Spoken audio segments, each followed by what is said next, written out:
नमस्कार, मैं डॉक्टर ऋतु दुबे, सहायक आचार्य दर्शन शास्त्र, राजकीय मीरा कन्या महाविद्यालय उदयपुर।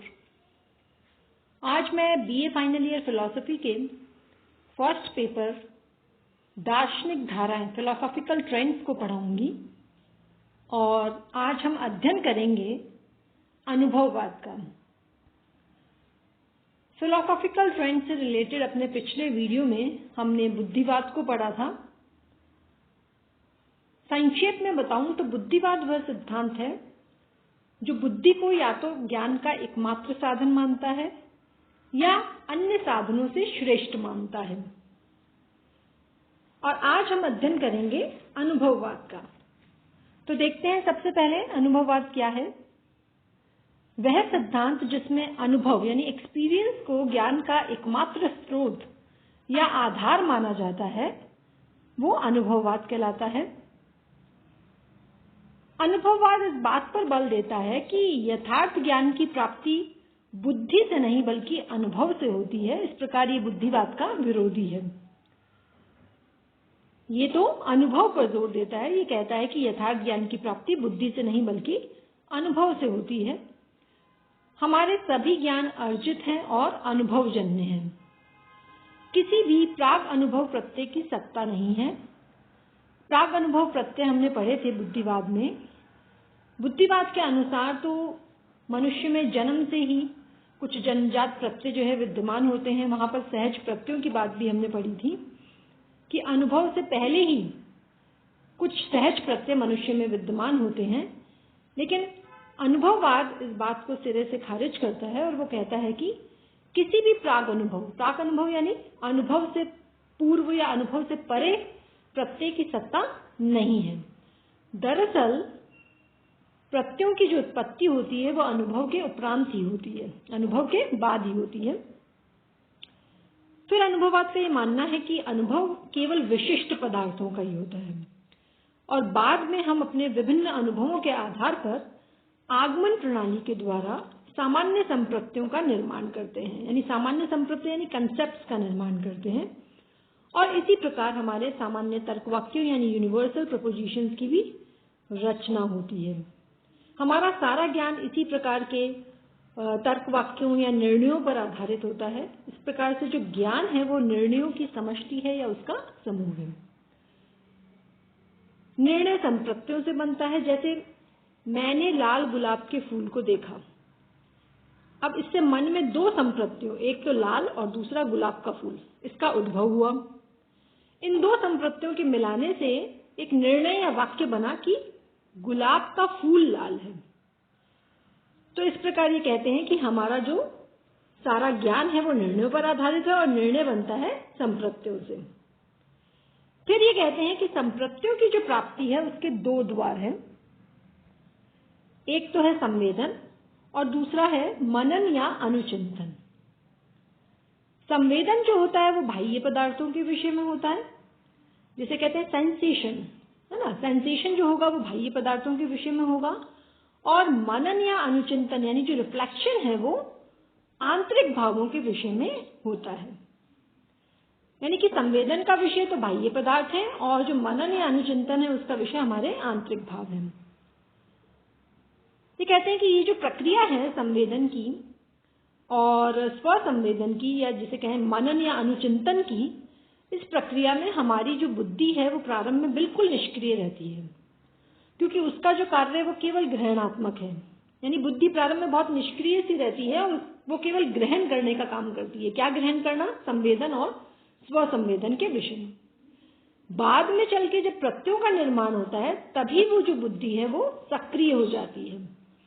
अतः हमारे ज्ञान का जो आधारभूत या एकमात्र साधन है वो तो अनुभव ही है ना, तर्क बुद्धि नहीं है। इस प्रकार उन्होंने स्पष्ट किया है कि हमारे ज्ञान का जो एकमात्र साधन है या आधारभूत साधन है वो अनुभव है। अब अनुभववाद को समझने के लिए कुछ इसके महत्वपूर्ण बिंदुओं पर भी ध्यान देना जरूरी है, जो इस प्रकार है। पहली बात कि अनुभववाद के अनुसार बुद्धि निष्क्रिय है। इसमें क्रियाशीलता की उत्पत्ति तो तब होती है जब इसे कार्य करने के लिए सामग्री उपलब्ध होती है और वो सामग्री कौन उपलब्ध कराता है? अनुभव, है ना।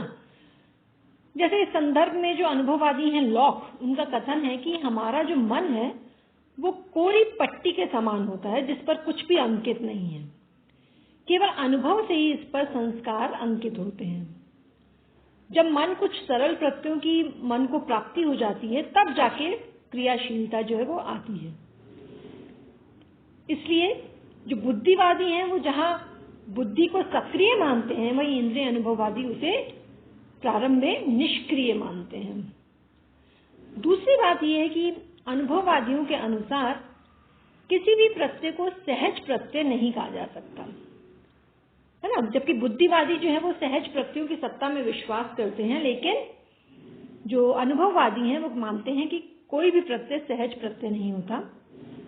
इस संदर्भ में इंद्रिय अनुभववादी जैसे लॉक का कहना है कि यदि अनुभव के पहले ही मन में कुछ सहज प्रत्यय वर्तमान होते या विद्यमान होते, तब तो फिर बच्चे हैं या कोई अशिक्षित है उसके मन में भी इन प्रत्ययों की सत्ता अवश्य रहती, क्योंकि बुद्धिवादी कहते हैं कि मनुष्य में जो है सहज प्रत्यय पहले से विद्यमान होते हैं, तो ऐसे प्रत्यय तो फिर बच्चों में भी होते हैं, अशिक्षितों में भी होते हैं। लेकिन हमें इस बात का कोई प्रमाण नहीं मिलता कि जैसे पूर्णत्व के या अनंतता के जो प्रत्यय हैं, या फिर मान लीजिए जो पाप पुण्य धर्म अधर्म के जो प्रत्यय हैं, सहज प्रत्यय जिन्हें बुद्धिवादी कहते हैं, वो बच्चों या अशिक्षितों में भी पाए जाते हैं, ऐसा हमें कोई प्रमाण नहीं मिलता। वास्तव में तो हमें ऐसे अनेक लोग मिलते हैं जिनमें इस प्रकार के किसी भी प्रत्यय की उपलब्धि नहीं होती।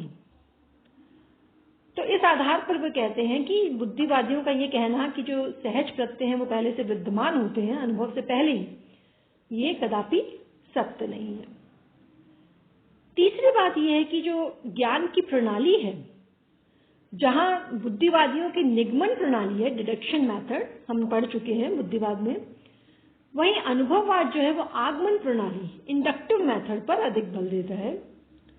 संक्षेप में बताऊं तो जो निगमन प्रणाली है वो सामान्य से विशेष की ओर चलती है, और जो आगमन प्रणाली है वो विशेष से सामान्य की ओर चलती है। तो जो अनुभववादी हैं वो आगमन प्रणाली पर बल देते हैं। हालांकि जो अनुभववादी हैं वो इस बात को स्वीकार करते हैं कि सामान्य ज्ञान ही सबसे महत्वपूर्ण ज्ञान है, लेकिन ये मानते हैं कि ये जो सामान्य ज्ञान है ये कोई आरंभिक ज्ञान नहीं है। क्यों? क्योंकि ज्ञान का एकमात्र स्रोत तो अनुभव है, और अनुभव से, जैसा कि हम पढ़ चुके हैं, विशेष पदार्थों का ही ज्ञान होता है।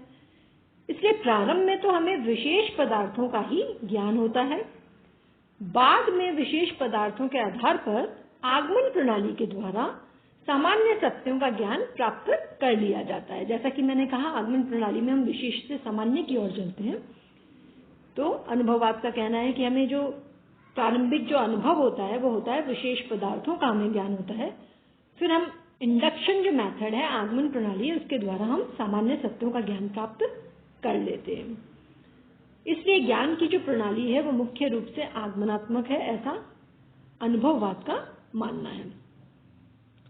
और एक और बिंदु जो महत्वपूर्ण बिंदु है वो ये है कि ज्ञान की प्रामाणिकता के विषय में जो अनुभववाद है वो अनुभव को ही चूंकि ज्ञान का प्रमाण या सबूत मानता है, इसलिए ये ज्ञान की यथार्थता के विषय में वस्तु संवादी सिद्धांत में विश्वास करता है।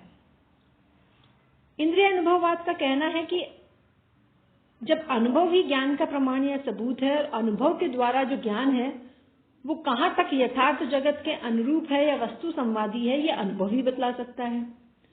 इसलिए ज्ञान की वैधता या सत्यता की जो कसौटी है वो वस्तु से उसकी अनुरूपता है या उसकी संवादिता है, जिसे कहते हैं कॉरेस्पॉन्डेंस थ्योरी। दरअसल ज्ञान की प्रामाणिकता के विषय में 3-4 सिद्धांत हैं। उनमें से एक तो है वस्तु संवादी सिद्धांत, कॉरेस्पॉन्डेंस, एक है संसक्तता सिद्धांत, कोहेरेंस, ऐसी और अन्य हैं। लेकिन इन दो पे मैं प्रमुख रूप से बात करूं अगर तो जो अनुभववादी हैं वो वस्तु संवादी सिद्धांत में विश्वास करते हैं। वो कहते हैं यथार्थ ज्ञान वह है जो जिसके अनुरूप यथार्थ में वस्तु होती है, यानी कि जो वस्तु के अनुरूप होता है वो ज्ञान यथार्थ होता है, जिसमें वस्तु से संवाद पाया जाता है। संवाद का अर्थ है कि उससे अनुरूपता पाई जाती है। तो जो अनुभववादी हैं वो तो ज्ञान की यथार्थता के विषय में वस्तु संवादी सिद्धांत में विश्वास करते हैं, जबकि जो बुद्धिवादी हैं वो संसक्तता सिद्धांत में विश्वास करते हैं, कि ज्ञान यथार्थ तब होता है जब वो ज्ञान के अन्य अंगों से, है ना, बाकी के ज्ञान से उसमें एक संसक्तता होती है। तो इस प्रकार से आज हमने पढ़ा कि अनुभववाद क्या है और अनुभववाद के जो महत्वपूर्ण अनुभववाद की जो मान्यताएं हैं उस पर आज हमने चर्चा करी। धन्यवाद।